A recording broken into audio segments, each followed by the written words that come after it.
One, excuse me.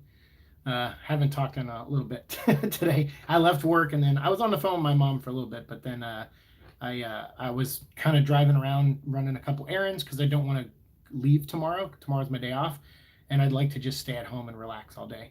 So I went and did a couple things tonight, which I'm not really supposed to be driving tonight, but I figured better to, at least for me, to do it now and then get into that way I don't have to go anywhere tomorrow because that's what I want. I want to actually, I was off Thursday and Friday, but I was sick both days last week. And so there went my 2 days off. I wasted them by being sick the whole time. So for me, I was just like, I need a day off where I can, like, if I want to make videos tomorrow, if I want to work on something, I can and get everything done. So give me a second. Let me set up the chat here. So hopefully you guys are popping in, or hopefully someone's seeing this. If not, give me a second. There we go. It's streaming. Cool. Hello, Twisty's Art. First one in here. Hello there, Twisty. How are you? How are you? And we got Riddle John right after. Hello, Riddle John. Welcome, both of you. And thanks for the 2 thumbs up already. Hey, Superior Venom. Howdy, howdy. I don't know if I told you this a while ago. I think you pledged like $20 to the channel. I added you to that board, so I don't know if you've seen it. The episode I did earlier, episode 706 of the Venom vlog, that was that has the intro where it's like a thank you to everyone who's either contributed to this channel, either through contributions or through comments or anything like that. So I added your name to that board. So I just want to let you know I didn't forget about that very generous donation you gave us, like I think earlier this year. So I just want to let you know that. Cam Fraser, hello, ahoy there. It's funny. So this episode, we're going to mainly talk about Venom 3 being in the works, as they say. And then also Kevin Feige kind of officially saying that Venom is now kind of a part of the MCU in a way. Like it was so funny back when Venom 1 was coming out and everyone, all these like hardcore Marvel fans were even louder than the DC fans. They were like hating on Venom like before it was coming out because they're like, this is not going to be part of the MCU. It never will be, blah, blah, blah. And then you had that great interview with Amy Pascal and Kevin Feige where Amy Pascal says, yeah, it's kind of adjunct. That was the word she used. She was like, it's a universe adjunct to the MCU, but it's all kind of connected in some way. And Kevin Feige had this like, what the hell are you talking about kind of look, but kind of like a, be nice, you're on camera, be nice. And I don't know if that's how he actually felt, but it just looked that way. His expression looked that way. So it's funny now that he did an interview and he said, well, we didn't really originally have plans for Venom to be in the MCU. He goes, but when that movie came out and it financially did so well and Tom did so good as the character, and that was something everybody loved, we figured, okay, maybe this is a way we can, we can start planting the seeds of how we're going to connect these universes. So I just thought it was funny because like I said if Venom opened big, which it opened huge, it was like almost $900 million on a $100 million budget. And this one I think is around $500 million on a similar budget. I think it's like the budget went up like $20 million. It was like $120 million or something like that. And it made $500 million during a pandemic. So most sequels don't make as much as their first movies unless you get something odd out there like a Star Wars or an Endgame that's something like really, really big. But Venom, even without a China release, did $500 million off a $125 million budget. Still really good. Still really, really good. So they're, of course, they're talking about Venom 3.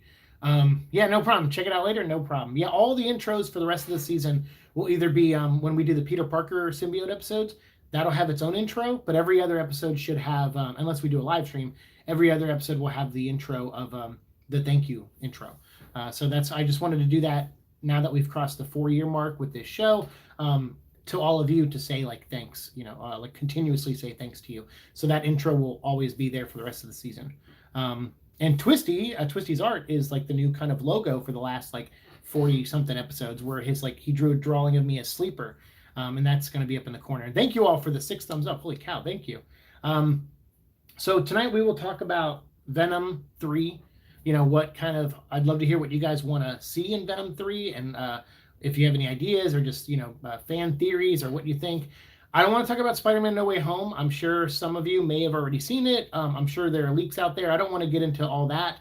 But certainly, I want to see how that movie goes, and maybe we'll do a live conversation in like 2 weeks after that, after people have time to see that movie, because I don't think I'll have time to see it. Sorry, I have a really itchy nose lately. I've been having a lot of sinus problems, but like the outside of my nose, like the skin, I've been putting lotion on it, and I feel like it makes my nose itchier. So now I look like a crack addict, like every time, because I do it at work too. I'm like itching my nose, and people are like, "You okay?" And I'm like, God, yeah, I must look like I'm like jonesing for cocaine or something. I'm just always like, oh, my nose. Um, yeah, Superior says, depending on how No Way Home ends, is how we speculate how Venom 3 could be. I'm really excited to see what's going to happen next. I mean, sure. I mean, one thing's clear, I think, no matter what, like, Spider-Man and Venom will meet at some point. Now, whether they make that a Venom 3 movie or a Spider-Man 4 movie or a movie called Spider-Man versus Venom, and it's not part of, it's not a number from either of their movies, like a Freddy versus Jason type, like, or Batman v Superman or whatever, like, whether they do that, I mean, no matter what version they go with, I'm sure those two are going to meet on screen for an extended period of time at some point. I mean, it would be silly not to at this point because you have two hit franchises. So of course that makes sense. I guess for Spider-Man, I guess we'll talk more about that after we all see the movie. But I guess for that aside, for Venom though, not counting him in interacting with Spider-Man, what would you like to see in a Spider-Man 3? I guess that's probably to specify my question more.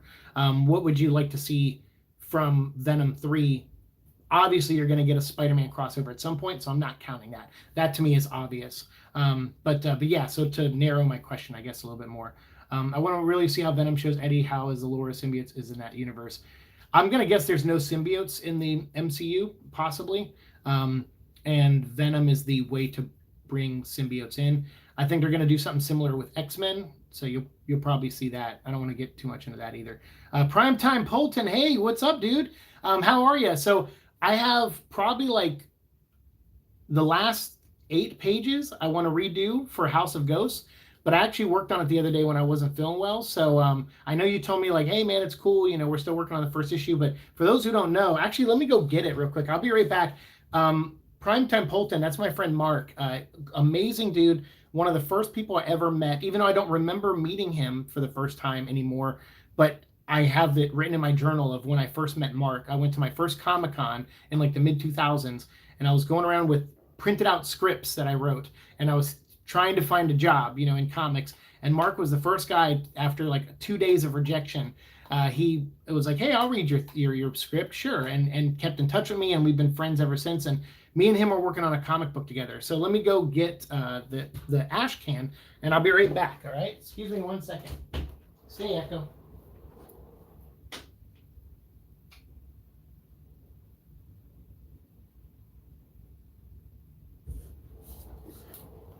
Yeah, boy. All right, so Mark sent me these. So this is our book, House of Ghosts. This is a project that Mark approached me with years ago, like maybe like 8 or 9 years ago. And we had an idea to do it then, back when I was working in comics, and we were trying to pitch it to people we knew. Mark was very aggressive with it. He really wanted to get it out there, and I did too, but I noticed that Mark, he had way more connections than I did. So I was like, well, I'll still try the people I do know. But it kept getting passed on. But the thing is, we all really believe in this book. And Dane, our artist, it kills it. I mean, his art's amazing. Check this out. It's a World War II ghost story set in Italy. Yeah, Todd Rayner did the colors with Dane, letters by Eric Weathers. So this is a little ash can edition of our comic book. So make sure you follow Mark, because he does a lot of Indiegogos and stuff like that for his comic books that he makes, which are amazing. We had him on the show a while ago, and he's so awesome. He's a very talented dude, and I was so blown away that he asked me to come back and still work on this. And unfortunately, with my health, I have to kind of restart with it, and I don't know if I'll be able to go further. Mark has ideas with Dane to go past this miniseries.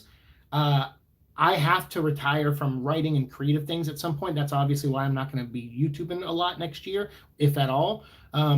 So I'm so glad I get to go out on a high note and finish this project, at least the first part of it. So this is going to be so much fun. I think you guys are going to really like it. So make sure you follow Mark too, because he's been giving these out in his Indiegogos and his Kickstarters and all the projects he funds and stuff. You can get a chance to get one of these. And he sent me a couple copies. So if I ever do a signing or a giveaway, maybe at some point I'll give a couple of these out to you guys as well, closer to when the book comes out. But we're working on it. It's really great.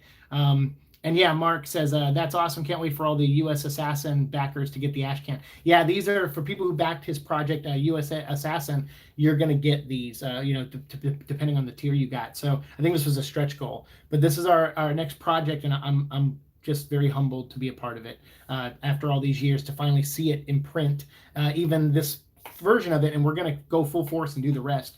I'm very happy. So I've been writing issue 2 while wrapping up Neverland. Luckily, Neverland books 1 and 2 are done, written completely, and we're on like the of this version, probably like the 4th draft of editing notes.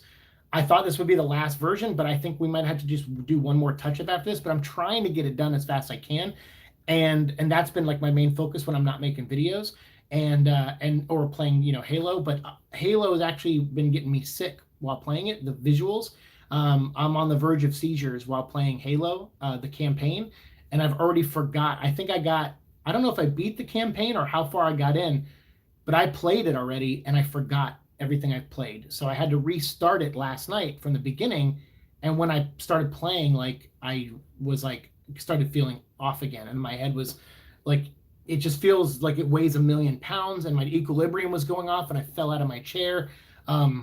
It's rough and it sucks because like I've been waiting for Halo for over, you know, a couple of years now, but like since last year got delayed to this year, I've been buying the toys. I'm like getting the XP codes from the Rockstar energy drinks, and I've been so pumped for this. And I just thought I had so much fun playing the multiplayer. I didn't think the main game would give me so many problems health wise, and it sucks that I'm like, can I just do one thing that I want to do for fun without having a little bit of a challenge? So my boss at work gave me some good ideas about playing it during the daytime, maybe if the room's better lit. So we're going to try that. I'm not going to play it tonight. I'm going to play it tomorrow morning and see how I feel from that. But anyway, let me get back to the Venom stuff. But yeah, so Mark's a great guy. Please follow him and check out his stuff. And we'll have more information on this for you all as soon as as soon as I feel better about where I am. But I'm about halfway through issue 2. I think I have about 8 pages left that I'm tweaking. I couldn't find my original script. I've been looking everywhere for it because I thought I could just tweak that. But I had to write the whole thing over from scratch. But that's okay because I feel like this is a better second issue. Hopefully Mark agrees when I send it to him. Howdy, ahoy. Check it out later. Depending on how, yeah, I already read some of these. Hey, Seek, what's up? I hope it doesn't happen in No Way Home. Yeah, we'll see. I don't know. Yeah, I hope not either. I'd like to see the other Life Foundation symbiotes in a Venom 3. I think mentioned that in the last emails we exchanged. I think so. Yeah, I mean, I'm getting tired of symbiotes. It's like Iron Man versus Iron people, you know, and Captain America versus evil Captain Americas or whatever. It's always like that trope. And with Venom, I don't know. I guess I would like to see something different. But if we get anything different, it'll be him in a Spider-Man movie, and you'll see other villains that aren't symbiotes in that, probably. I think Venom 3, you're right. They're going to do either some version of Null or other symbiotes, like because they did set that up in the first Venom movie. We talked about that a lot, where the first Venom movie kind of established that these symbiotes were coming to Earth, or they're out in the universe looking for habitable planets. And John Jameson and his team found them on that asteroid and brought them to Earth. And then that's when, you know, they get loose on Earth or whatever. But someone sent them. And that Riot was like a team leader, like a scout leader. And that's why he was going to take the ship and go back to space so he could tell Clintar that there's life on Earth. So I'm going to guess whoever he was going to go see, Riot was going to go see, that will be the threat in the next movie, I'm going to guess, most likely. I only want to see Scream and her design in the movies. Nice. Yeah, that'd be good to see a Scream. Hey, Danny, what's up? I'm excited to read all your work. Is awesome. Well, I appreciate that. I don't have a ton of work out there, but I'm very proud of the stuff we got out there, from Monomyth to Solestar. I mean, we've done a lot of big and great projects, and I'm very happy that Omar and PJ and all the people I've got to work with, Mark, all the people I've got to work with over the years, for giving me a chance. When I was like this arrogant, stubborn young man, who now is like, after all these health issues, have definitely mellowed out mostly. But yeah, I'm just very thankful that there will be pieces of me here, right? Like that's all, we all want to leave a legacy, and doesn't matter if, you know, 1 million people read it or 10 people read it, there, you know, there's a part of you in everything. So it'd be nice to have these and all these videos, 700 plus Venom episodes here as well. I'm excited to read it. No, I appreciate it, man. Tom, hey, Seek, how's it going? What's up, Tom? I'm good, man. How are you, my friend? Twisty's Art, I feel like Null will be a phase villain at some point, but probably when they establish symbiotes and the backstory, which will be I assume would be a phase 8 if they do it. Phase 8. Wow. I don't know if Venom's going to go that long. Tom Hardy, you know, I'm sure after he becomes like 50, he probably is not going to want to play this character anymore. So luckily right now we still got like 6 years or so before he's 50. So we still got time. But I don't know about Phase 8. Sounds like a long way down the road, unless they just recast the role. Nice work with that comic, bro. Hope to read it soon. Yeah. As soon as I get more info on it, I'll let you know. I'd love to see Venom 3 with Null. Okay, Colin is voting for Null. All right. Imagine a post-credit scene with Dylan.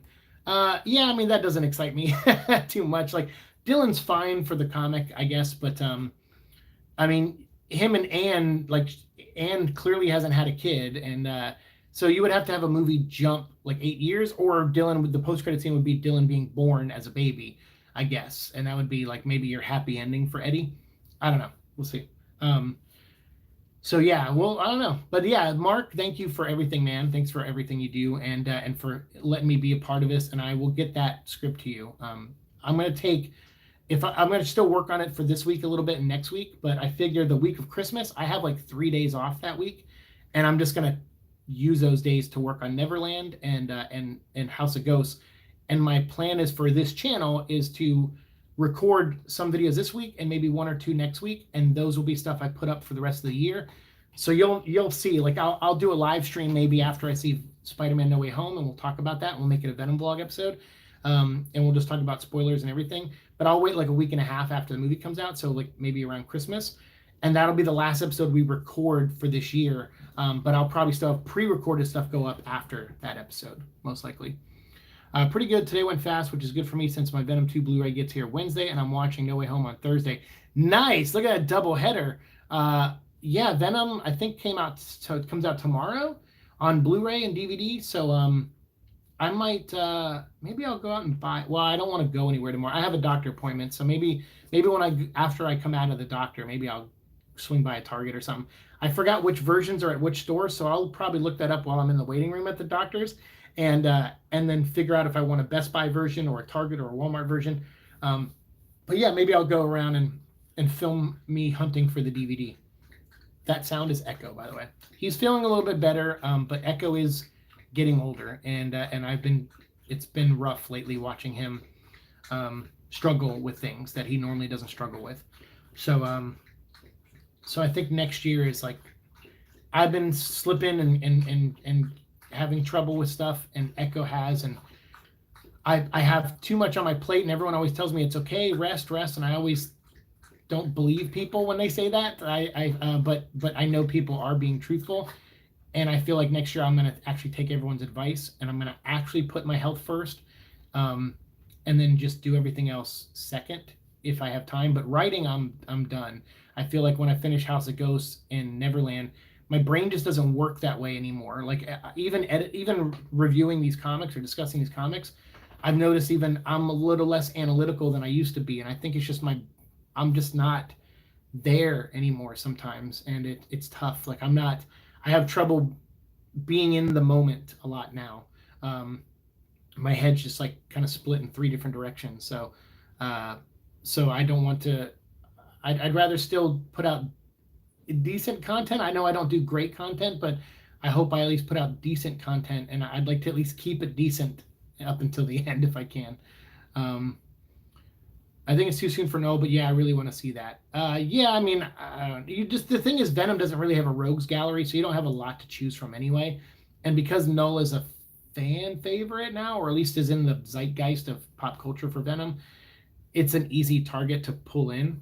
But yeah, I don't know. We'll see. We'll see how they go. If I had to guess on what villain for Venom 3, I would say Jack-o'-lantern. I mean, what a great villain. I would love that personally. I would love a non-symbiote. But typically with a third movie, like they'll probably at least think of it as some kind of end. Even if it's not the end, they'll probably still write it to be an ending. And if it still does really well, maybe that'll get them to come back and do one more. But I have a feeling they'll do like they'll commit to a Spider-Man crossover movie, and then they'll commit to, a Venom 3, and that may be all we get. So yeah, I mean, like look at all these characters in the Marvel Universe where like you have like Red Skull as like Captain America's main villain in the comics, right? So you could say Spider-Man and Venom are great opposites if you don't want to. I'm sure most people argue Norman Osborn, but let's say Venom in this case. Even Captain America and Red Skull only met once in the movies, right?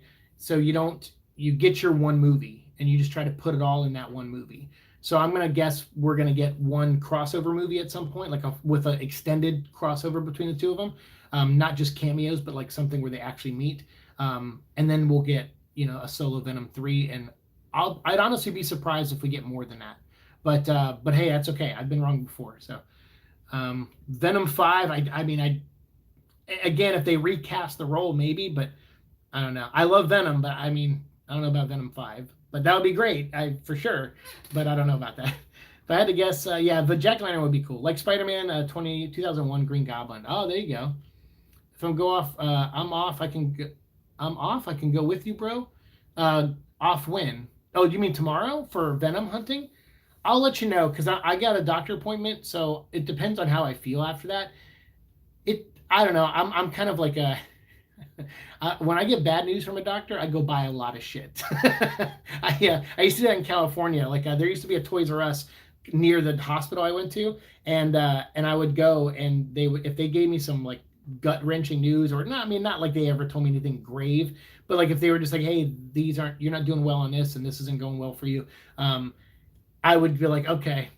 And then they're like, okay, like you're taking it pretty well. And I'm like, well, my outlet is right across the street. There was a Sizzler.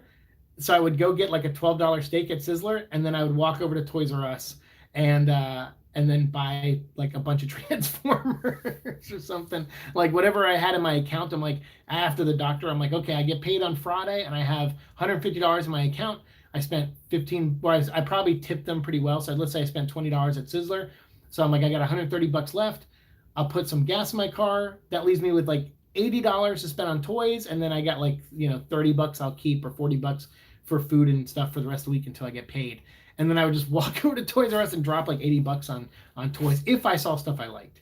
Now, I didn't do it just to do it sometimes. Sometimes I'd go over there and be like, okay, yeah, it's not good. Or sometimes I would even drive down to the Lego store and buy stuff there. And I turned out late, like a year or two later, I ended up working at that Lego store. So please do, Seek. Will do, man. I will. Still saying this. We need Will Smith as Rex. Change my mind. See, that's interesting. Rex would be a neat character. Like bring in human Rex. That'd be neat. Will Smith, huh? Well, to see Will Smith and Tom Hardy on screen together would be amazing. I wouldn't have figured it for a Venom movie, but I'm wondering if Will Smith would even do that again. He's been doing a lot of personal projects lately. I think after Suicide Squad, he's kind of had a bad taste in his mouth for superhero stuff. So seems like that movie was kind of a train wreck on some level. So, well, we'll see. Luke, what's up? How are you doing, man? Well, it's strange that Walmart doesn't have a Blu-ray package with a retro figure. Oh, they're not doing it? Oh, I'm glad you told me that, because that was going to be the first one I looked up. I have, obviously, as you know, like the Venom 1 movie had a small figure, and I bought Into the Spider-Verse, which had a small figure. So yeah, that sucks. That's a real bummer. I was hoping for a small Carnage figure, or She-Venom would have been nice. The Please Do Seek was about putting your health first. That's what I figured you were saying, Tom, and I will, man. I will. I mentioned this in one of my videos. I said, like, what are some like little white lies you tell? And I realized, like, I think the hardest thing to do sometimes is being aware, like self-aware. I think sometimes we see things we don't like in other people, and we don't realize we do those same things. And I've been watching like YouTubers lately that criticize each other, and I don't like it. I actually don't like it, because at the end of the day, I'm like, who gives a shit like what that person says? Like, they're like, well, this person made a video about this, and I'm gonna pick it apart, and I'm gonna spend 3 hours watching their 30-minute video and pausing it and talking over it. And I'm like, but why? Like, literally, why do you care so much that someone said something stupid that you disagree with? Like, I find it fascinating. So I'm watching all these people analyzing each other, but all of them are hypocrites. Like almost every single one I've watched is like, they're like, this guy does this and this guy does this. And I'm like, you're doing that right now. You're totally not aware. And you're saying this person you're criticizing is not aware. So anyway, I just find it funny. Like, people go to these lengths where they create these like drama channels where they just comment on each other. And sure, I get it. I mean, no one's bulletproof to criticisms, right? But I mean, to make these like 3-hour streams where you're just tearing someone apart and analyzing every little word they say, I'm just kind of like, man, like that's what a waste of your life, actually. Like, I just think about my time, right? Like, I'm getting older, I'm getting sicker, and I'm like, if I came home and dedicated my streams to ripping other people apart, I'm like, what a waste of my life that is, like, but I'm getting stream, views, and it's like, yeah, but that's not what matters in life. Like, that's not what matters at all. So okay, well, enjoy your views and your the cult of hatred that you build, I guess. But I was thinking about that, and I was like, do I ever pick myself apart? I mean, I try to, but there are things I don't admit to.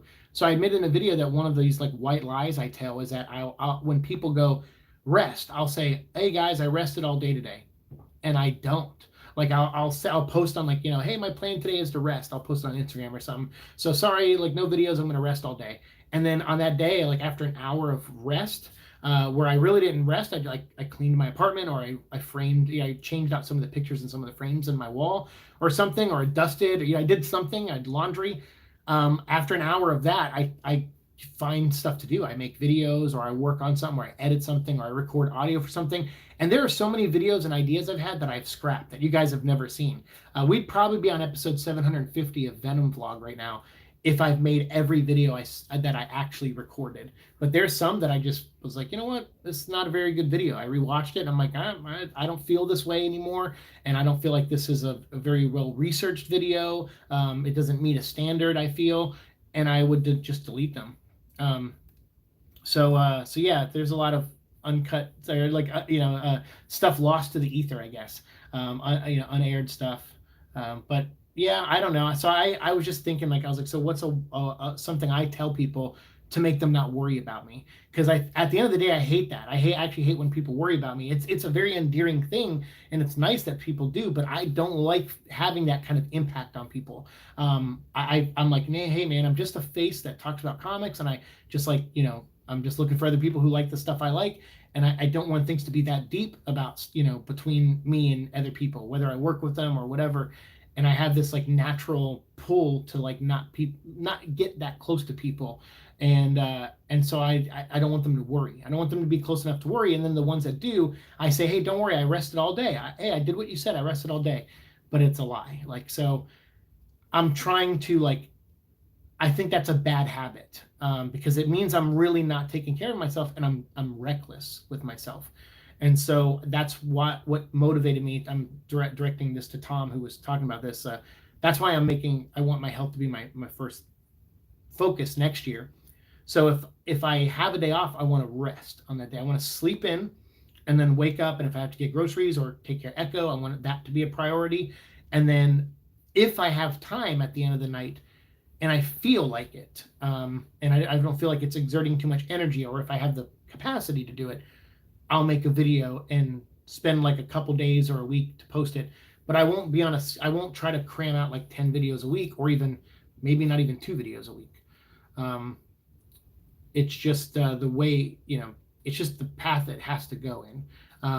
But I don't want, like, I'm just a guy. So like, when no one has to be sad about anything or upset or worry, it's like, we had a blast on here. And like I said, as long as I can keep going, I will continue to have that blast. It'll just be in smaller increments now. But the fun doesn't stop. We'll get a little less of it maybe, but I know a lot of you all have lives, you do other things, a lot of great things. You have people in your lives that you're close to, like, it's great. You'll have less of my nonsense to watch, and you can spend more time with them, which you should be doing anyway. But because like I said, I'm just a guy, and my videos will always be here, hopefully. So you can always have them. So, I would have loved a Carnage figure that is more like the Planet of Symbiotes line, like the hybrid figure. That would have been cool. Yeah, that would have definitely been cool. Now I think about it, I need a Carnage figure with Venom 2 design. I really want to see photos of that Null Legends figure. Yeah, they released some photos a while ago, and it looks cool. It looks like a cool figure. I'm not a big Null fan, but yeah, it looks like a good interpretation of him. It looks pretty spot on. And I think he's going to be like Build-A-Figure size, so he'll have some height to him. Yeah. The other thing I want to talk about tonight, I know we'll still talk about Venom 3 if you want, but they just announced some news a couple hours ago where David Michelini, who is the co-creator of Venom along with Todd McFarlane, he is doing a new miniseries that comes out in March. Marvel's been doing these like really cool miniseries. They started with the Symbiote Spider-Man, where they tell like these stories out of continuity, and they get writers like Peter David to go back and flesh out the Symbiote saga a little bit with Peter Parker. And then we also have the Ben Reilly miniseries coming out soon to help flesh out some of his backstory and his connection to Dr. Ashley Kafka. and so that's going to be a blast too. So with David Michelinie, they're bringing him back to do Lethal Protector. I don't know why they're calling it Lethal Protector. This is now the third, I think, book that they're putting Lethal Protector in the title. But apparently it's Venom. It's a prequel. It's like a Batman Year One type story. Even though they already did this with Dark Origin, but I guess nobody likes Dark Origin except for I like it a little bit. I defend it, but I know it's not a great book, but I defend it still. But they're doing like that. They're doing a definitive from the co-creator of Venom, David Michelinie. They're doing like a Venom Year One story, set in the time where Eddie Brock was a journalist, and showing him like fall from grace and get divorced, and then become Venom, I guess. And I'm like, well, they already did that with Dark Origin, but whatever. Just, I mean, this is Marvel, and they repeat every idea they've ever had. So I'm not super excited about it, to be honest with you, even though I'd like David Michelinie. But I don't know. We'll see. I'll check out the first issue, and maybe we'll talk about it on here, just for fun. But if the first issue is not good, I'm not going to read the rest of it. And I already had people have mixed opinions about the new Al Ewing Venom. And some people are like, oh, why aren't you covering this? And I've had a lot of people go, dude, yeah, you wouldn't like this book. And I'm like, that's great. Like, I feel like most of you have heard my opinions enough on stories and Venom that you know what I like and don't like now. So, and that most of that hasn't changed for the most part. So, and plus I just don't feel like supporting an Al Ewing book right now. Like, he kind of rubbed me the wrong way with his, the interviews he did at the end of his Hulk run, where I felt like it didn't feel very genuine, some of the stuff he said about working with his artist at the time. And I just was like, you know what? That makes it even easier for me to pass. So whether this new Venom book is great or not, I probably will never know, because I have no interest in reading it, sadly. Hey, hey, Hugh. Hey, Seek. Gonna have this going on my second monitor while I work. Hope you're doing well. Wishing you love and good health. Hugh, I appreciate that, man. You're super awesome. I like your last name, too. Thank you, Hugh. I really appreciate that, man. And hello, second monitor. Hello to the first monitor. I don't know what's on you. I don't know if it's like, work, probably work related. So hope you're doing well over there, monitor one. Yeah, Lethal Protector 2.0. Well, kind of 3.0, because there was Lethal Protector Blood in the Water, which we just talked about recently from Mike Costa. So yeah, we'll see. The rumor is that Marvel Legends Null is coming in a 2-pack, probably with that Enigma Force Venom. Is it really? It's coming in a 2-pack. With Enigma Force Venom. Interesting. So like Captain Universe Venom? That's weird. I really like that Dark Origin, and the art is really good. Yeah, I defend Dark Origin. You guys have seen my episode on it. I'm surprised it's not the most downvoted video on my channel from Venom fans, but I feel like I make a decent argument for what works in the story, but I will admit there's a lot of stuff that does not work in the story, for sure. But yeah, I kind of have a weird soft spot for that book. I hope Hasbro doesn't make us wait in 2 years for Venom or Carnage figure. They already have the perfect base body with Eternal's Crow. Oh, yeah. I saw that figure actually at Target tonight. And yeah, it's a neat figure. Yeah, you could repaint that and make Carnage. That's true. Yeah, I hope we don't have to wait 2 years for a Carnage figure either, especially since we're not going to get another Carnage appearance probably. Although I do have a theory about that. I was saying how Venom, we can talk about spoilers now, I hope, that Venom ate Carnage, the symbiote. So Carnage is not dead, but Cletus Cassidy is. So I was like, well, what if that Carnage suit is still in him, and what if it separates from him and bonds with Spider-Man? Then we could have a Spider Carnage versus Venom fight, which I personally would love. But I don't know. We'll see. I don't know. But it's there, right? It's there. They can still use that suit if they want to. It's not gone for good. Al Ewing wrote like half the first issue and isn't back till issue 5. Really? Oh, right, because at Rom V, yeah, he's okay. I've read some of his. I was reading the Brian Michael Bendis Justice League book, which was not great. I mean, it had a couple moments, but I mean, Bendis is not a very good writer, and he was at one point, and I think he has the potential to be. He just doesn't. He's lazy. And Rom V was writing the backup story in that comic for Justice League Dark, and I found myself spending $4 or $5, whatever that book costs. I kept buying the issues just to read the Justice League Dark story, which was like 8 pages in the back. And I go, what a waste. Like, I'm wasting so much. Why not give Rom V his own Justice League Dark book? Like, because I don't know, maybe they knew it would sell the Justice League book even more. But I liked his Justice League Dark stuff. So he was the only reason I was even thinking about doing the Venom thing. But I mean, Brian Hitch, I'm not a big fan of his art either. He doesn't really know how to draw people that are young. Like everyone looks the same age, which was like 30 to like 35. He doesn't really know how to draw a difference between young people or older people. So like Dylan, hey Echo, you see him back there? Dylan looks like he's 20 in the new book, and Eddie, he was supposed to be like 50 or 60 looking, and now he looks like 40. So I don't know, whatever. Yeah, Andy said that Carnage is still out there. Ah, see, there you go. Well, some people were theorizing that he might be in that police officer, the one who becomes Toxin, because his eyes do that weird thing at the end of the movie. I thought that was somehow connected to. What's up, Echo? Hi. What are you doing on the bed? He went and laid on my pillow. I'm like, what? He never does that. Hi. You want to come say hi to everybody? Come here. Oh, he's gonna eat. He's gonna eat. Okay, I can't. If I touch him right now, he'll bite my hand. I really like to see Venom movie design with Spiral and all the red veins. Ah, yeah, that'd be cool. I like the movie design. It didn't even grow on me. As soon as I saw it, I was like, hey, I like it. If you're not gonna put the spider on him, I like all the white veins. It's cool looking. Hey, bud, you want to come over here? All right, that's fine. I'm not gonna make you. Not gonna make you. Everyone would love to see you though.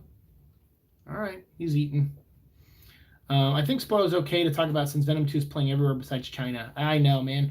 It sucks because I know there's fans in China. Like, I understand there's, like, politics and all this bullshit, but I don't care about that stuff. All I care is that fans of the franchise get to see the new movie. Like, that's all I want. And so I don't care what country it plays in. If there's a Venom fan there, they have the right to see Venom, I feel. So, yeah, I don't know what pissing match is going on with all that stuff, but I wish it would end so that people who want to see, I mean, Venom made $220 million, something like that, the first Venom, in like record time over in China. And by the way, Venom still did great all the way through its run. Any country it opened in was some of the best in that country in a long time, like opening wise. Like Russia, it killed in Russia. It did great in South America. Like, I mean, the movie did awesome. So that's no wonder they're talking about Venom 3 right now, because of course they are. And I imagine like there will be more things that we saw that teaser at the end of the movie, and I'm sure there's going to be more things to amp people up on this character. And whatever you feel about the movies, Kevin Feige's right. Like Tom Hardy kills it as Eddie Brock, and it's going to be really hard to do an MCU version of Venom now when you already have a great actor doing a great job as playing the character. It's like, what's the point? Like, what you're going to fight? You're going to have fans fight each other over something, and it could affect your box office in a negative way, because Tom Hardy fans will be like, well, I don't want to see another Venom, So it's smart to bring him in, and I'm glad the movie was successful so they could do that, for sure. As a freaking dragon, also need a HasLab Grendel with Null. I really want to see that. You ever see Tom Hardy's interview for the second movie? They interviewed him and Andy Serkis, and they were like, do you know, we're going to name you someone, and you tell if it's symbiote or not a symbiote. And so they said Grendel. And Tom didn't hear Grendel. He heard Grundle, which means taint. So in his head, he heard Grundle. So he's like, wait a minute, there's a symbiote called Grundle?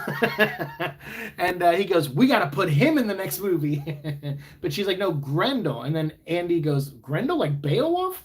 Yeah, and you could just see, like, anyone who's learned, or knows these stories and stuff, they're like, is that a clever idea? I don't think so. Yeah, because when they did that with Grendel, I was kind of like, I mean, all right, it's comic books. It kind of works in that comic book way. And I know they wanted to tie Venom to Thor somehow, which, I don't know, was interesting and weird at the same time.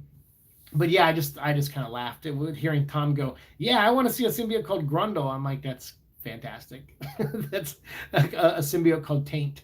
I really hope with Carnage Forever that they bring back Cletus. I like Carnage around whispering to other symbiotes, but Cletus is Carnage. I 1,000% agree with that, and I don't think we're going to get that. I'm sure there's going to be a short story in there taken out of continuity, like taking place out of continuity, that shows a Cletus story, but I don't know if that book will have a current Cletus story. I don't know, but that would be nice. I mean, they do need to bring him back, but I don't think they're gonna. He might live on, though. His consciousness might live on in the symbiote somehow, like the way Donna and everyone does in the Scream symbiote, or did in the Scream symbiote. Now she's silenced, so that's a whole another thing there. Eddie looking old as hell with with stupid Donny Cates move to try and make it so that no one else could write Eddie Brock Venom stories. There's a lot of that. I remember I love Jeff Johns' Green Lantern run, but he tried to end that, and even Grant Morrison did when he did X-Men. Some of these writers have this thing where their last story they tell jumps ahead like so many years, so that way they can say like they're putting the end on it. So there's a hooded person at the end of the Jeff Johns Green Lantern run that is telling the story of Hal Jordan. And it's alluded to heavily that this hooded figure is Sinestro, who is now once again a Green Lantern. And he's kind of like overseeing the books of Oa and stuff.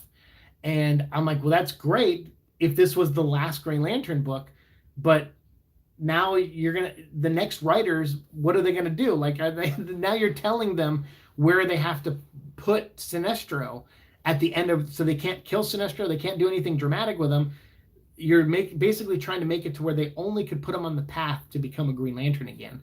And I feel like that's really selfish. That's a really selfish thing to do with characters that you don't own. And I don't care how long you're on a book, they're not your characters. So I don't really like that move. And so, yeah, when Donnie was like, oh, Eddie's going to be like 55 or 60 now, I'm like, but why? Like, he's like, oh, well, being Null ages me. It's like, no, this is a story. No, it doesn't. No, you're wrong, actually. It doesn't have to age you. You can change the story to where it doesn't age you at all. So I don't know. It's just, yeah, Donnie just trying to put that cap on there. Yeah, poor fans. I agree. What's up, Andrew? How's it going? It's 493 miles right now. 493 million right now. Oh, I'm sorry.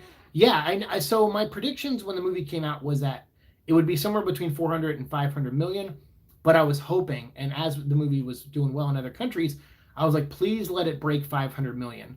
I think it will, obviously not by tomorrow, which is when the Blu-ray and DVD come out, but there's still some money to be made around the world. It just has to make $7 million more at box offices, which I think it slowly can over the course of the next like 2-3 weeks. I'm sure they'll keep it in the theaters until Morbius comes out, possibly. So we'll see. I don't know. We'll see. Or maybe they'll take it out before. But either way, I think it'll hit that 500 million. It might be very close, and maybe they come just short of it. But with Blu-ray and DVD and digital sales, I'm sure they're going to go up another $100 to $200 million from just those. And that still puts it. The first movie did, what was it, like 900 million almost in the box office, 850 something, and then I think after Blu-ray and DVD and digitals, it went up to $1 billion. So this won't go that high, but at least it should put it around $600 to $700 million, which is for a $125 million movie that they got to save at least some money marketing. Yeah, I think that's good. Tom Hardy is Venom right now. He absolutely is. He is Venom. Absolutely. Yeah, Tom was laughing at Grendel's name. Yeah, I thought that was great. I really love that. I actually kind of thought it was clever by tying the symbiotes to Beowulf. I mean, in a comic book sense, I was kind of like, okay, I get it. If you try to do that in the movies, though, it would come way out of left field, because there's no, in the Marvel universe, you can look at Venom as a character that's part of that universe. So you can look at other lore like Thor and Beowulf and all these things and go, okay, because they already tied Thor's story to Beowulf at one point. So doing that kind of ties Venom to Thor. So they kind of made it work. So you're right, it's interesting, but I think as a comic book, as a movie, if you just opened with Grendel attacking knights and then had that time, it's kind of just there to reference the comic. But Venom exists in his own universe in the movies, so it doesn't make sense to use that as your lore for Venom, in my opinion. But yeah, I think for a comic it was fine. Like I didn't completely dislike it. I was kind of like, oh, it's weird, but I thought it was handled pretty well for the considering I wasn't 100% on board at first. The symbiote taking over bodies, and hi, I'm Cletus. There you go. Yeah, right.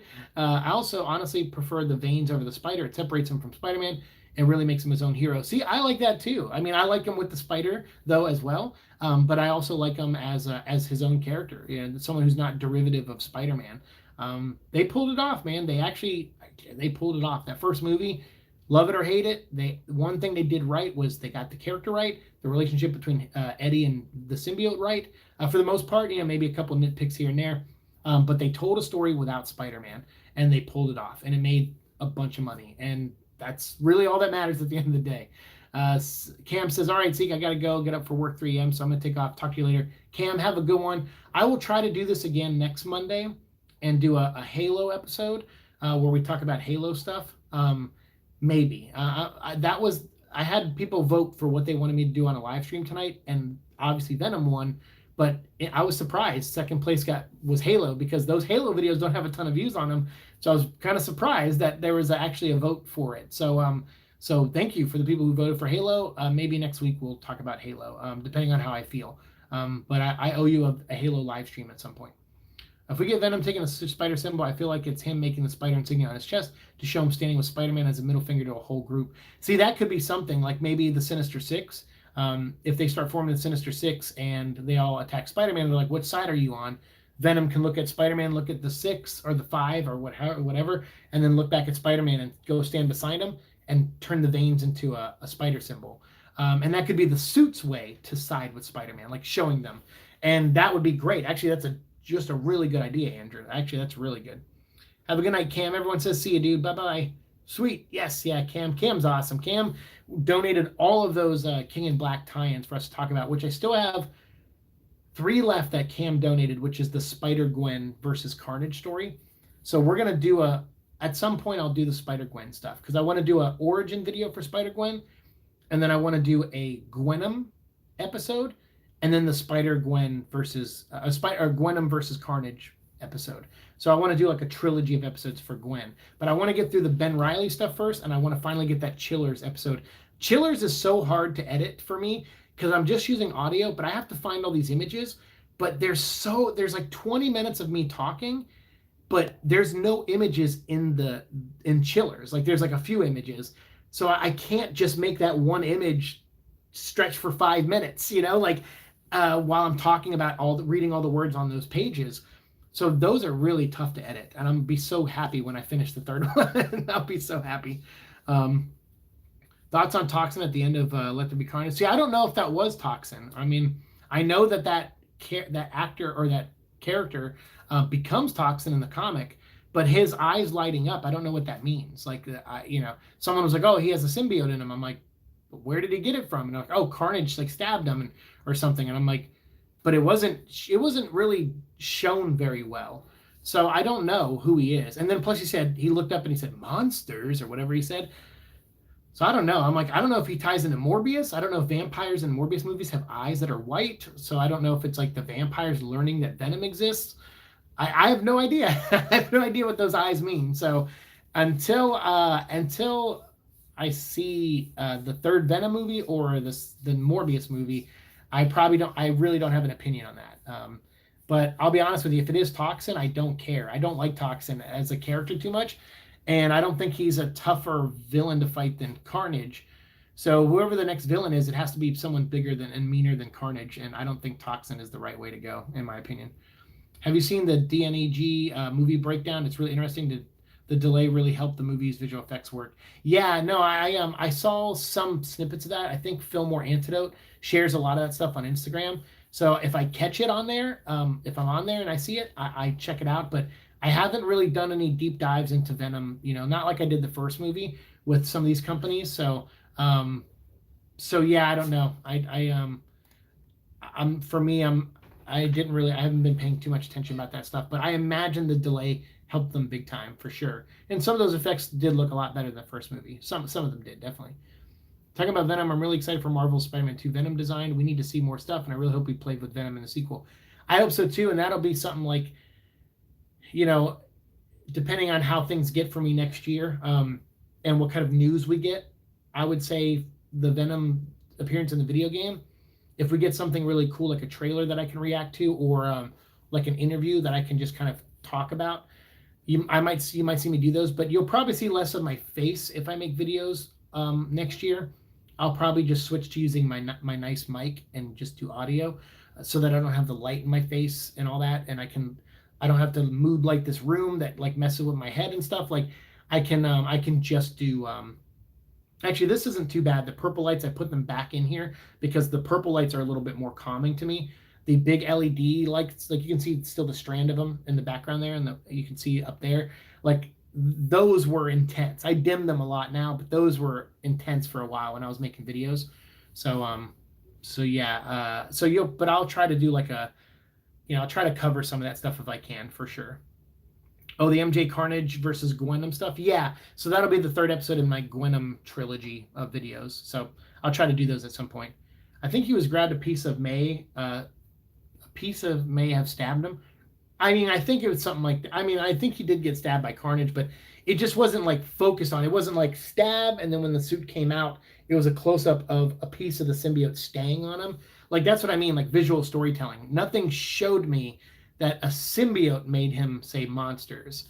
Until I get a confirmation, I don't really know what made him do that. DJT says, "Don't blame you one bit, Seek." Yeah, I mean that's just my thoughts on it, but I just don't like Mulligan. I hope he really isn't used again. Maybe tie him to Morbius and have him thread that connects that Sony movies together. That everyone is kind of seek each other out. I mean, yeah, we'll see. I think they're just going to use like the Vulture and Morbius will probably be those characters. So I don't know. We'll see what happens in the Morbius movie. As a bit off topic, I have my glass now, and the switch to bifocals isn't headache inducing, but it's a process to adapt. Hey, that's good. Every step forward is good, Andrew. So thanks for that is not off topic. Actually, I was wondering about that before, and I meant to say that to you in my last email, and I forgot. So I appreciate you letting me know. I'm glad the switch to bifocals isn't causing migraines and stuff. Some shots of Venom talking to Cletus at the end really looked practical. Yeah, some of those shots were good. Like I said, some of them were really good. Thoughts on Eddie Brock as Toxin? You said you weren't a fan of Mulligan. Yeah, I'm not a fan of Mulligan really at all because he's named after the writer Peter Milligan, and so he's Patrick Mulligan. So I've never liked that because it's that ego-ness of some writers have. So like me, I've wanted to be in a comic book, but I'm not gonna write myself into a comic book. Like I would love, like I had Thorne on here, Jeffrey Thorne, who wrote the Prowler turns into Hornet story from King in Black, and he's a friend of mine. I've known him for years, and he's writing Green Lantern right now, the comic book. And I was always like, dude, I've always wanted to be a Green Lantern. Like my name is Green. And he was like, well, he's like, I don't know if I can do that, but I'll let you know if it happens. And I'm like, I'm not asking you to, but I'm begging you, but I'm not, but I am, kind of thing. and he, what was it? Someone said, well, dude, why don't you just try to pitch something and get a job over there, and you can just write yourself as a Green Lantern. I go, because that's tacky as shit. Like, I don't want to do that. I'd rather beg a friend of mine to do it and then kill me. You make me a Green Lantern of the Lost Sector and then kill me or something. Like, I just put me in for one page, and I'll pay like $1,000 or whatever for that one page of art, and I can say, dude, I live in a Green Lantern comic for ever now. Like, I'll be there forever after I'm gone. Like, I'll still be a Green Lantern somewhere, even though I'll be a dead Green Lantern. So, but yeah, I've always wanted to be in a comic book like that, but I would never put myself in it. But Peter Milligan did, so I feel he's kind of a tacky dude, and so by proxy, I don't like his character. Let's see, thoughts. To make Eddie Toxin, you'd have to make Venom away, and I don't know about that. Yeah, see, Venom's fine as Venom. If anything to do with Eddie, I'd like to see an anti-Venom. But even if they don't make it Eddie and they make it, the villain of the movie is anti-Venom, I'd be okay with that too. So we'll see. Yeah. I meant him as Toxin in the comics. Oh, yeah, I see. I didn't really like him as Toxin in the comics, to be honest with you. That whole storyline that was set up and kind of played through the Carnage story, there were some good Eddie moments in that story, but him as Toxin didn't really do much for me. I didn't really dig it that much. Yeah, Agent Venom. Yeah, in that Agent Venom story, yeah. Yeah, we went a little too off the deep end. Hey, definitely, David Michelini just announced his work on Venom. Penny for your thoughts. Well, you're actually late to the party because we talked about that earlier, Grendel. But to recap my thoughts, I don't like that it's called Lethal Protector, and it sounds like Dark Origin, but just written by David Michelini, because he's like, oh, we're gonna see Eddie as a journalist, and then him get divorced, and and him eventually bonding with the symbiote. I'm like, well, that sounds like Dark Origin, and I know a lot of people don't like Dark Origin, but it is a story that already exists. So to me, I'm man. I like David Michelini, and I'll see what happens. Although he's kind of a d-bag in some interviews. Like, he said something a while ago. I'm paraphrasing, and if I'm wrong, like, let me know. But he said something like, Todd McFarlane was like, yeah, I co-created Venom, and I think David Michelini said something like, look, Would Venom exist without Todd McFarlane? Yes. Would Venom exist without me? No. He's like, I created the character. Todd just drew him, based off of like the black costume, and he just added teeth or whatever and bigger eyes.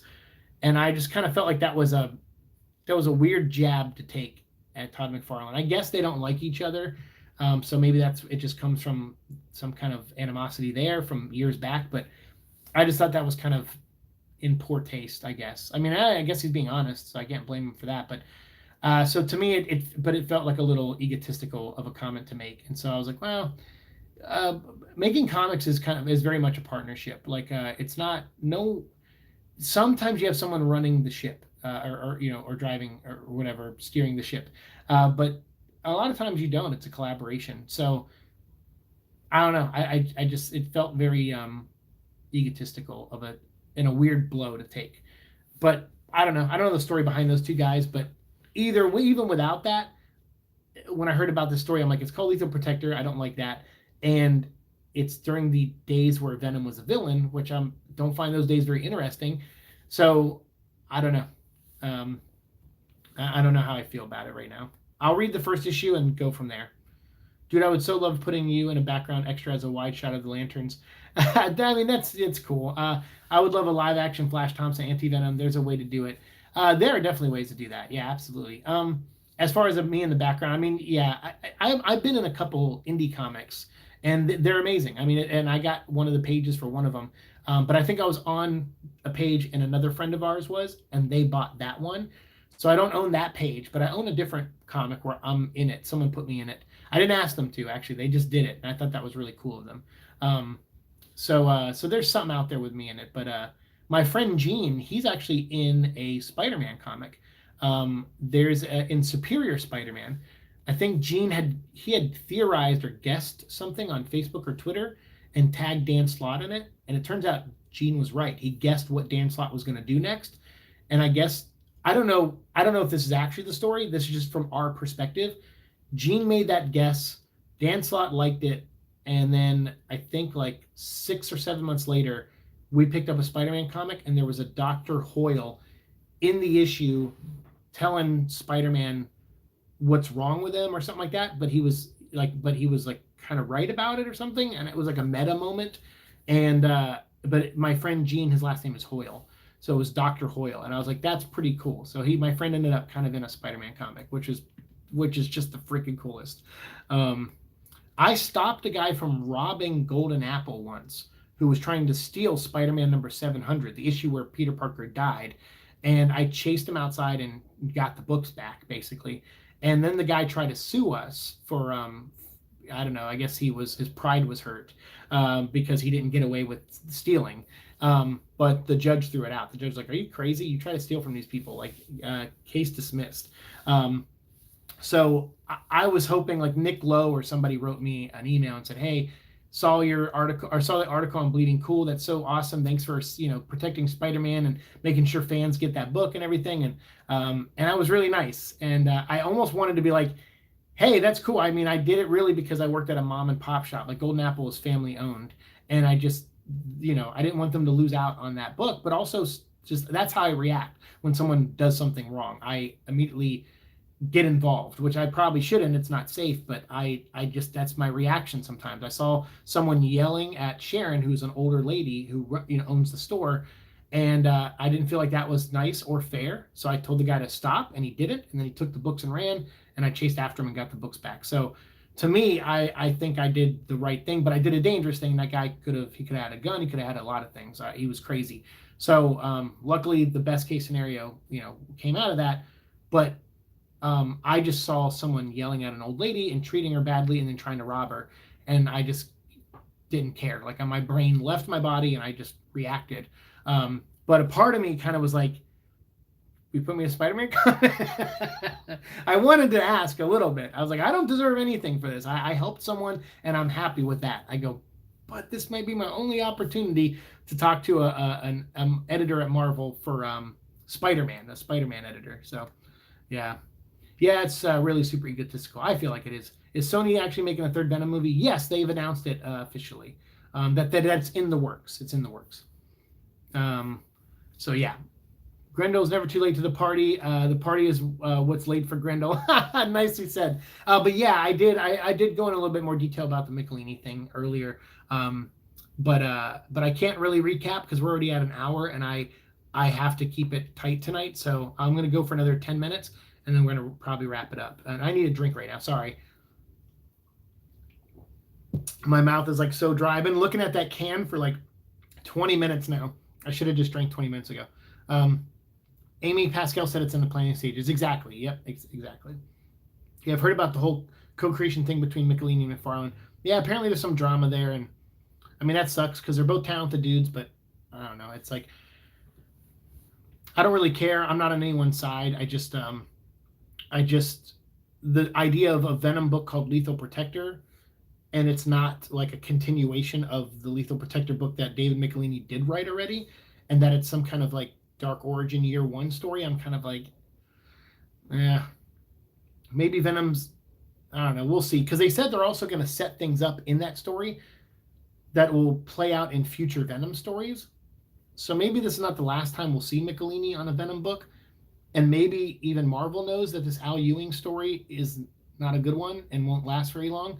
So I don't know. We'll see. I hope Al Ewing is only on Venom for like a year, and then tells his dumb story and gets out of there. But yeah. Hope it'll be better than the second one. Yeah, let's hope. Put Zeke in the next Green Lantern movie. No, I'm not. No, I don't want to be in no movie. Oops, sorry. I think it skipped for a second there. Sorry. Yeah, Green Lantern 0511. That's my birthday, May 11th. So I made up a Green Lantern, kind of. So, yeah. Venom's days as a villain weren't interesting. Spidey defeating Venom by strip teasing beats an old and modern Venom comic written by anyone else. What? Spider-Man defeating Venom by strip teasing? Oh, right. Wait, maybe I don't know what you're talking about.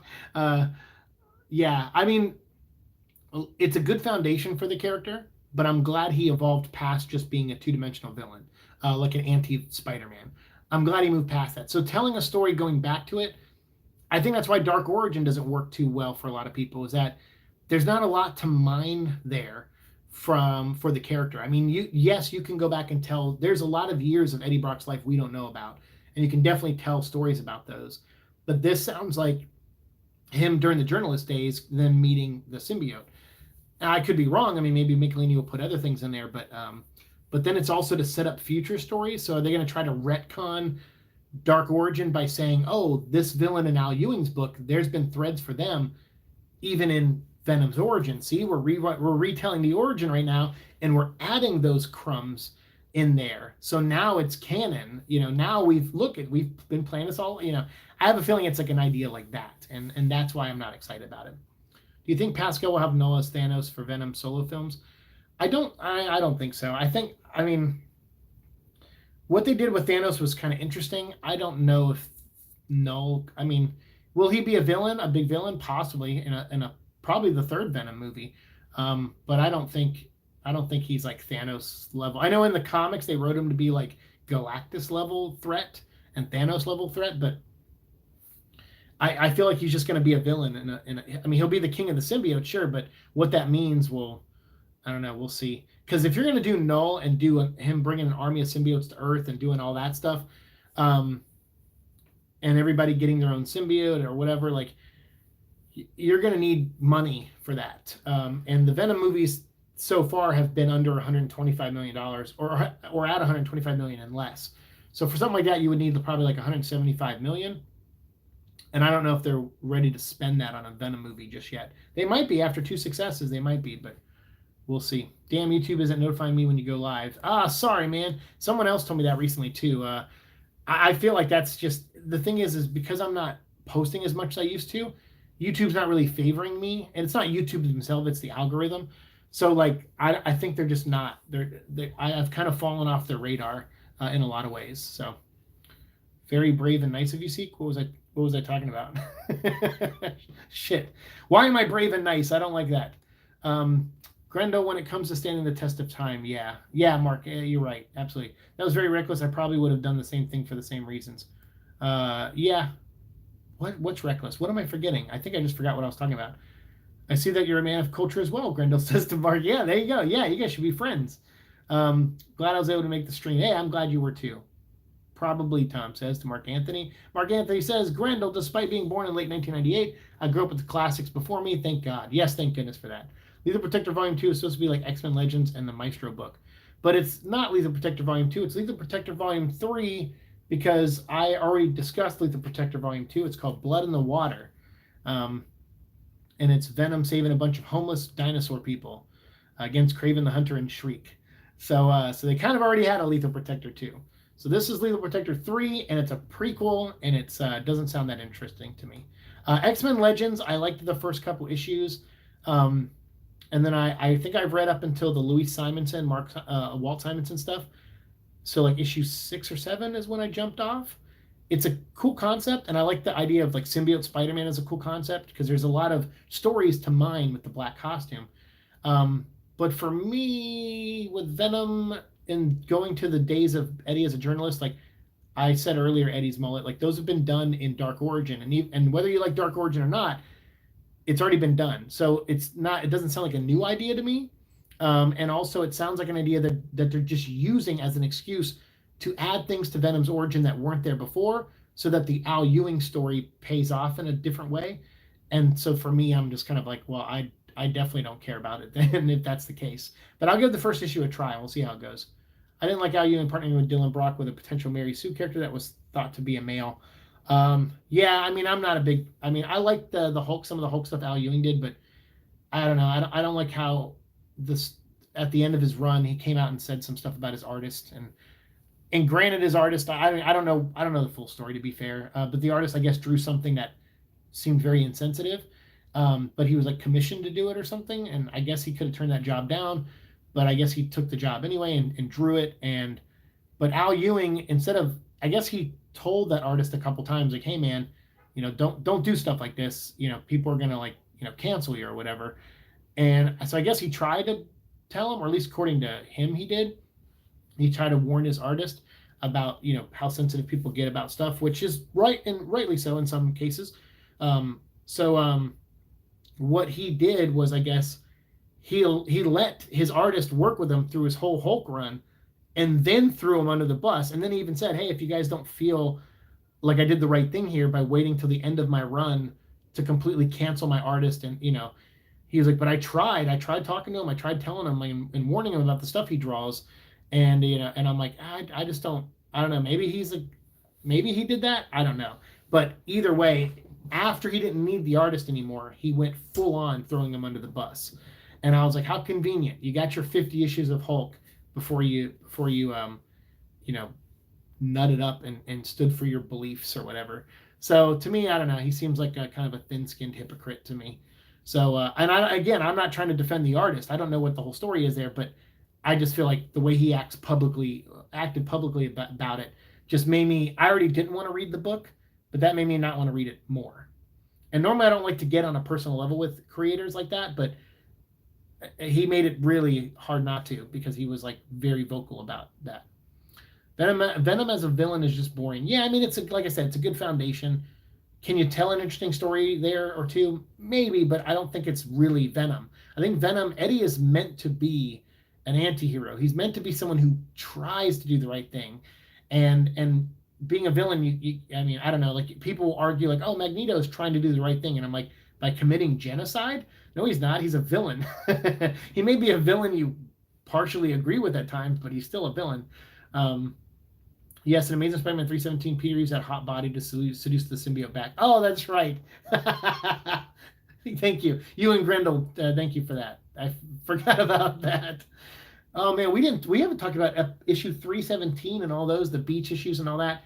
We haven't talked about that since like the first year of this show. That's crazy. Thanos took 10 years to set up, putting Nolan after 3 movies, whatever, it's just an edgelord Hot Topic reject. Yeah, I mean, I don't think Nolan's going to get like a big buildup. Like, I don't think he's going to get a multi-movie buildup. They kind of have been. Like I said, Riot is a team leader. Like, in the first movie, he brings the symbiotes out into the universe to look for another planet, and he was going to go back to report to someone. So technically, they have set up Null for 2 movies now. So if they threw him in there, it's one line of dialogue. They go, yeah, I sent Riot. Venom's like, oh, that's the guy who sent me with Riot to Earth or to look for more planets, and that's who Riot was going to fly the shuttle back to in the first movie. It's like two lines of dialogue, and you got your backstory for Null right there. So yeah, I found Null is very boring. I agree. I'm not sure if Dave Michelini would return to future Venom stories unless he can write Venom as a villain. He seems to prefer him that way. Hey, I like Al Ewing books so far. I know some people do, but it's a Schrodinger's cat for me. I have no idea if it's good or bad. I just know what people tell me. I would still like to make up my own mind one day, but you'll probably not hear me review it or talk about it on this show because I'm not that interested to read it. I'm sad that many casual fans will be forever misinformed about the symbiote characters from the comics thanks to the retcon movies. I mean, hey, look, the stuff, the information we have and what we build our opinions on, they're always there for people to find. It's just, hopefully what a movie's job is to do is to get people interested in the property, like a wide audience. So maybe you have people see the movie and go, hey, I never even considered Venom an interesting character before, but I like how Tom performed it. I think it's silly. I think it's goofy. I think it's fun. What you hope is that that person now comes and looks for a channel like this show, or they meet people like you all out in real life and they ask you, hey, I saw the movie, I liked the comedy of it, or I liked the silliness, what would you recommend? And then you go, okay, well, here's some 90s goofy over-the-top Venom stories that you might like The Hunger or The Hunted, and they're weird stories, but they're kind of tone-wise close to the movies. So you bring them those, and then you hope you hope it's a spiral, right? You want them to spiral down back to the source. So when people say like, oh, I don't like people who come in as Venom, as fan of Venom through the movies or through the cartoon, but that's good. That's why those exist, is to widen that spiral to hopefully pull people in and get them to follow it down to the source. So we can only hope that these fans that do get into the movies and the retcons and all these newer versions, that at some point in their life they find their way to the originals, and we hopefully help them. That's why I don't like when fans like put up a wall and go, oh, you're a fan of this, like I know more than you about this, and they get really entitled with it. It's like, no, if you have knowledge on something, share it with people who want to know more. That's how fandom should be. And so like, yeah, so if you meet someone who came in through the movies or a retconned comic, say, hey, if you like that, check out the original. It's in this trade paperback. It's really great. That's why sometimes I buy extra trade paperbacks. I used to do this when I worked at the comic store at Golden Apple. I got a pretty decent discount working there. So sometimes I would buy like a Batman or a Venom. I think I bought a couple Venom Lethal Protectors, but I bought a couple trades. I would buy like 3 or 4 copies of them. And what I would do is I did this with Green Lantern, with Jeff Johns' Green Lantern a lot. I am such a Green Lantern fan, and all the time I would meet people and they're like, I saw the movie, hated it, I don't want to know anything about Green Lantern. And I go, here's Green Lantern Rebirth, or here's Green Lantern No Fear, or here's Green Lantern Legacy, the first one with Tom, the Eskimo guy who became a Green Lantern for one issue. I'm like, I would find an issue or a book or something, and I would give it to them. I'd be like, here, it's my gift to you. I know this is going to be a gateway drug. You're going to read this, and you're going to want to keep reading. Walking Dead's like that. If you meet someone who loves zombies, oh shoot, am I blurry? There we go. Am I still blurry? I don't know. I'm sorry if I'm blurry. If I've been blurry this whole time, I apologize. But Walking Dead, I meet someone who's like, oh, I'm a zombie fan. I'm like, boom, here's volume 1. And if you like it, go buy volume 2. You'll love it. So I've always been like that, my mom said. She's like, you've always been to where when someone goes, hey, what is that? You love telling them. Like, you want them to like it too. And so I think a lot of times fans get they feel ownership over the thing they love, and they don't want to share it sometimes. And I think that's the wrong way to be. If you're a fan of something, you should want to spread it like the plague in a positive way, a positive plague. Well, we know wherever Noel finally gets into the screen, it should only take about 5 seconds for Venom to kill him if they keep it comic accurate. There you go. That's true. Hopefully the run will at least be decent over time. Yeah, hopefully. We'll see. Good luck, Al Ewing, for sure. I just personally think Noel would make a stupid overall villain for a lot of reasons. So instead, let's get positive and be glad Venom 2 is going strong. There you go. Yeah, Venom 2, I'm glad it's nearing 500 million. That's amazing. Even though you probably don't deserve it for throwing the artist under the bus at the end, that's messed up. Yeah, I mean, I don't know. I think the artist drew something very insensitive, and I understand, and I'm not saying the criticisms against him are unjust or unwarranted, but you worked with this guy for like 50 plus issues, and at the end, it crescendos to a point where you're like, you know what, I'm gonna wash my hands of this guy. I'm like, man, but you were working with him for 50 issues. Like, that's a long time to be partnered with somebody and sharing ideas and creating together. And it feels like I don't know, like, I have friends that I have that I don't disagree with some of their viewpoints, but I know they're good people, right? Like, I know most people aren't inherently evil or have inherent bad things in them. Some of us just have bad traits, and I think we are not very forgiving when it comes to that stuff. So I'm a big X-Men fan too. For Marvel, those are my favorite characters. What I've always liked about the X-Men was that they would save people, and then the humans that they saved would throw tomatoes or rocks or something at them after they saved them. And the X-Men would still, keep their chin up, get back in their X-Bird, and go back home. Because they're not there to be loved and appreciated like that. They would like to be accepted, but they know it's going to take work, because to change someone who's a bigot or racist or homophobic or anything, like, it takes time, and it can't be done through anger. You can't educate through anger like that. It conditions people in the wrong way. It teaches the wrong lesson. So I always like that Xavier, before they started writing him to be a guy with a bunch of secrets, and he's really an evil kind of guy, and I just hate that. Xavier was one of those types where it was like, I like this guy because he believes in something, and he knows he's in it. It's a marathon and not a race.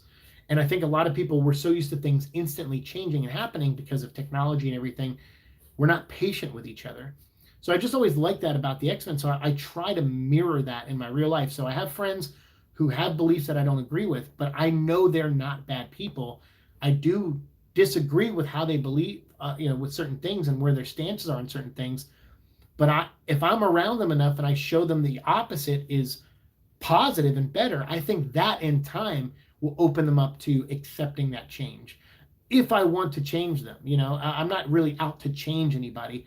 If I'm having a good time, it's like, hey, don't you want to have a good time too with us? Like, we're all over here partying, having a beer, talking about this, but your bigotedness or your whatever your phobia is or whatever is preventing you from having just a human moment with some human people. You don't have to come over here and like make out with everybody or anything.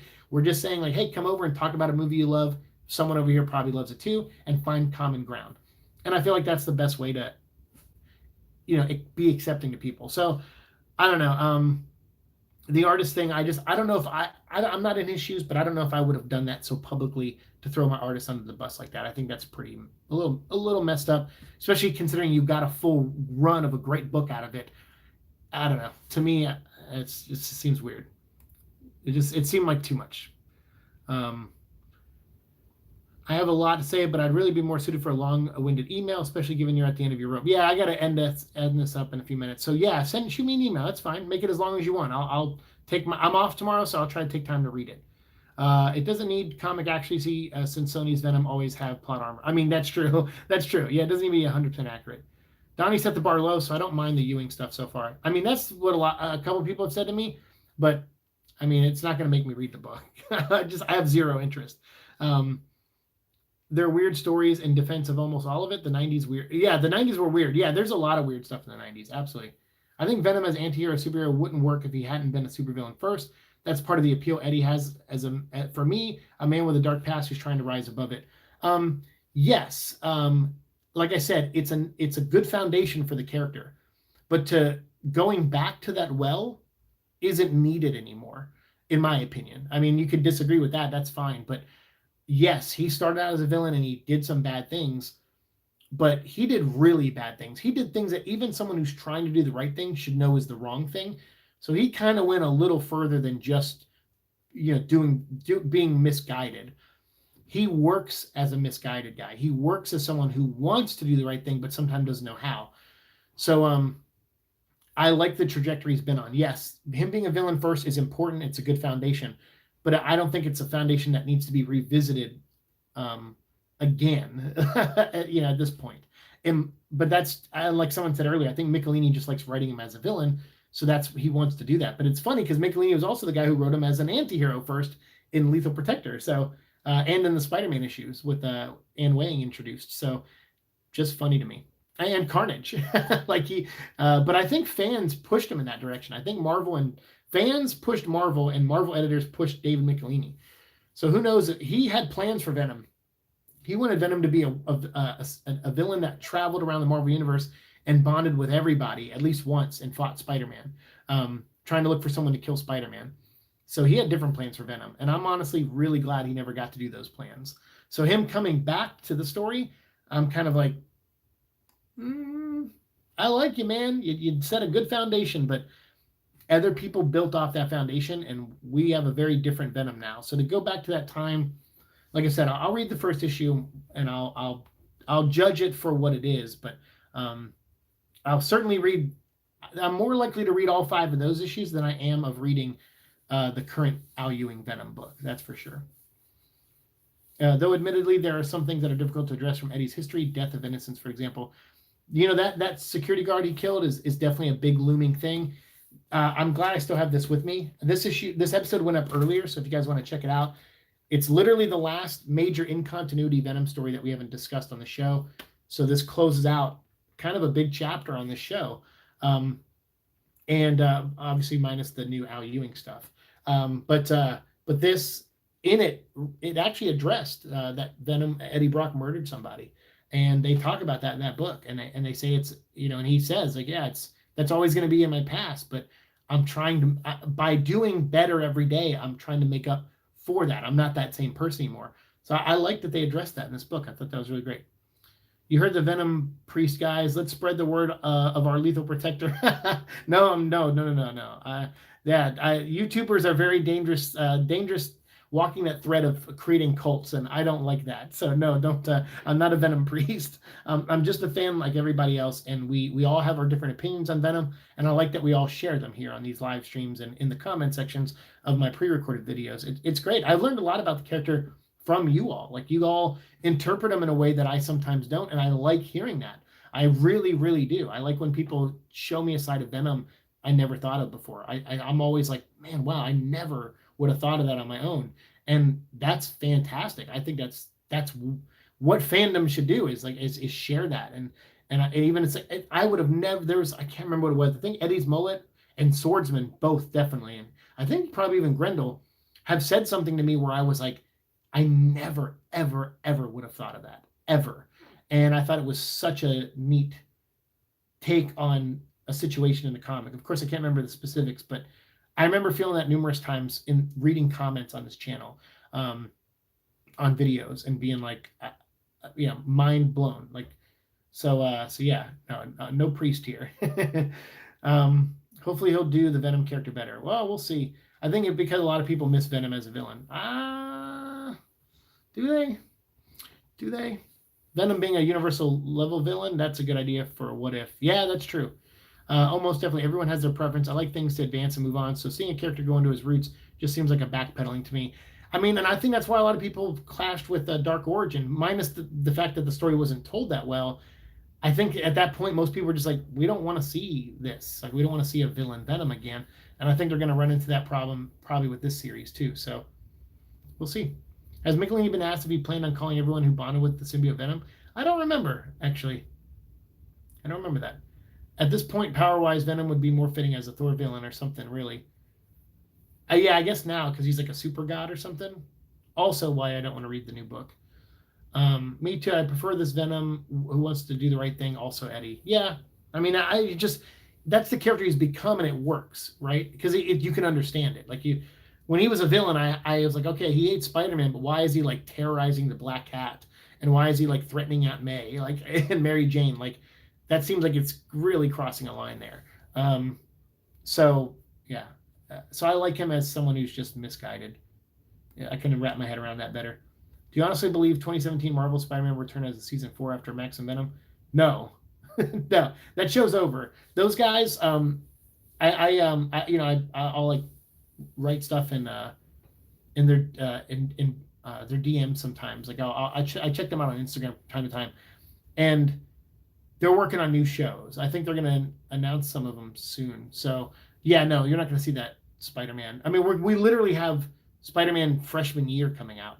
So no, there's going to be no other Spider-Man shows for a while, other than that one, and that one's going to tie into the MCU. So here in Mexico, every person who don't read comics think Venom is still a villain, and it's really strange for me when some randoms talk about it. I mean, that happens. Some people here, it depends on their age, but some people think that here too in America. But then they see the movie and they go, okay, yeah, he's an anti-hero. The movies are reshaping that image of Venom. And the more popular those movies are, the more the masses will have a different viewpoint on Venom. So then the next generation of people who go look into comic stores for Venom stories, or in 10 years go, oh yeah, Venom, he's the anti-hero. They're gonna be like, oh, I saw that movie when I was 9, Venom, and I loved it. It was my favorite movie that year or whatever. And now I'm 24, and yeah, Venom's a suit. So what do you mean? Their kid's gonna be like, Dad, look, Venom's a villain. They're like, what the fuck? They're gonna be like, no, he's an anti-hero. Do you think some symbiotes will return in the cartoon? I mean, I don't think they're gonna mess with symbiotes in the cartoon and the Spider-Man cartoon. I mean, they have Spider-Man freshman year coming out. I doubt they're going to do symbiotes in that show. I highly doubt it. Yeah, they're finishing X-Men now. Yes, yeah. They're doing X-Men 97. Thanks a lot, Disney MCU, for forever ruining the Marvel cartoons. We'll see. I'm excited to watch the new X-Men cartoon. That last season of X-Men, season 5, is awful. I own all of them on DVD, and man, season 5 is so terrible. But it had cool concepts, like Captain America's an episode, and I don't know, there's a bunch of stuff. And there's like an episode where Jubilee was like telling the story to all the ex-kids or whatever. And I was like, man, what a terrible last season. There was like an apocalypse story that was awful. So I'm looking forward to an extension of X-Men 97, because that's a great cartoon up until the last season. People always look at me a bit weird when I say this, but Eddie is a really important character to me, role model level even. That's nothing weird. You know why? I feel like a lot of people's heroes are like the illusion of a standard, right? So like you look at like a sports player or something, like they're all regular guys that are just trying to do their best, but people put them on these pedestals and they're like, oh, they can do no wrong, they can do this. And that's what people often do with their idols and people who they worship. What I think is healthy about having a character like Venom as an idol is that that he's a guy who doesn't always make the right decisions. He's a guy who does fail, but still tries. He's a guy who is not great sometimes at communicating with people, but he wants to do the right thing. And at his heart, he's a good person. He's a good man. And he tries to work hard for the things that he wants in his life, and work hard to win the affection and praise from people, whatever he wants. But he has a work ethic, and he's flawed. And I think that's a healthy role model to have, because I think that helps with your self-awareness of how the things sometimes we do wrong, and the things sometimes when we talk to people, things we say that maybe is over the line, or is something that we're making a joke, but it rubs them the wrong way. Like, I think it helps us be more aware when our heroes aren't this knight in shining armor that is flawless, because no one can live to that standard. Trying to do better is a great standard to live by. Okay, I screwed up today. I messed up. I talked to this person. I said this joke. It offended them. And I have respect for that person, or I want to know, I like that person enough. I work around them, and I didn't mean to offend them. How can I do better tomorrow and apologize and tell them? Because I know some people go, it's easy to write off. Oh, you're being too sensitive. You're being this, whatever. We need to do a better job at understanding where people come from. There's this, I don't want to get too into specifics because it's about someone at work, but there was a point of view I had about a person at work that changed, I think yesterday, it was yesterday. Maybe it was the day before. But I had an opinion of this person based off of me. Like, when people with intense energy or people who are loud are around me, like if they're naturally talk loud and stuff, it puts me off. I have my one ear. So if something's loud, I get overstimulated. My head starts hurting. If they have an intense energy, being around them, affects me. All these things affect me. So I kind of judge people by how I am around them and how they are around me, and how I feel when they talk and present themselves around me. So I'm basing myself off of the energy I feel when they're around. So there's this one person that acts a certain way that I'm like, I can't be around that person for too long because it overwhelms me. And my coworker pointed out something that I never thought about. And they said maybe they act like this because of look who they work with, and maybe they feel like they need to be loud to be heard or something like that amongst these people that are, different, like it's like all men or whatever. And I was like, I never thought of that. And I honestly felt like the Grinch, like my heart grew. It made me look at this person from outside my energy bullshit bubble, and it made me understand them. And so when they came over later and said, "Hey, thanks for doing this thing that you did," and I said, I wasn't sure about doing it, and then, but now I am.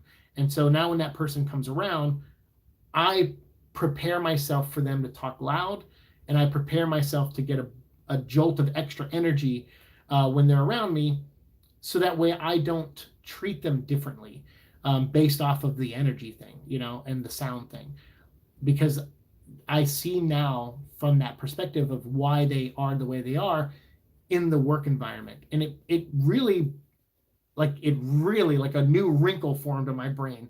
It felt like growth, like real growth. Like I was like, wow, it's so I don't know where I was going with that, but but yeah, for me, moments like that have been, I like that. I like that I'm 39 years old and still learning about people, because people are the most interesting things to me. So I think it's good to have a role model like Eddie, in my opinion. They had their budget slashed. Did they now? The cartoon for the most part was better before 2009, 2010. Yeah, cartoons in general were, for sure. I watched a video on YouTube. Did you? Okay, I'll have to check it out. Text me the link. I see him like that, but of course I don't have a black goo with me. Yeah, sure, I got you. There is a plot for the 90s Spider-Man cartoon final season out there too. Is there really? That's cool. The last season was pretty good. He fought Spider Carnage, and he brought Uncle Ben over, and I thought that was a nice closure moment, I thought. But hey, I wouldn't have minded another season. That show was good all the way till the end, I thought. Because I liked the ending of that show. That last season was good. Oh man, I appreciate your genuine moral speeches, Seek. You should do more often. May change people's outlook for the better. Oh, that's nice of you to say. I'm not. I know I get preachy sometimes, but I don't like. I'm not here to change anyone's mind. I want everyone to be themselves, but I just want. I like those moments like I had at work where I felt like I grew a little bit as a person, and I became more aware of something from an angle that I wouldn't have looked at it from. And I like those moments, and I think other people would too if they had more of those moments. So if you experience a moment like that, you let it simmer, embrace it, embrace the change that is happening in you. It's a good feeling. I feel like it's a good feeling. When I was a kid, me and some friends were playing a superhero game. I wanted to be Venom, and they didn't allow me since Venom is a villain. That's when I realized our relationship had strained. You're like, time to find new friends. Mary Jane was left in limbo. LOL, the plot has Peter go back in time to find MJ and Carnage and follows him. Oh, was she lost in limbo? I thought she came out. She comes out at the very end, I thought.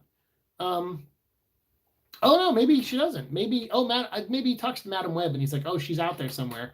Yeah, maybe. I guess you're right. I guess it did end on a cliffhanger. Holy shit. I don't think I was a big Mary Jane fan back then, so I probably didn't care. When he went to the alternate universe and he was married to Gwen, I'm like, this universe, this is the universe. Stay in this one. What's your opinion on Venom and Carnage in 1999 Spider-Man Limited? I did a whole episode on that, so you have to go back and check that out because that's too long to talk about now because we are way past my bedtime. That version was a water clone. That's right. You're right. The real one never came back. All right, fair enough. Anyway, so Venom 3 in the works. That's great. Michelini coming back for Venom.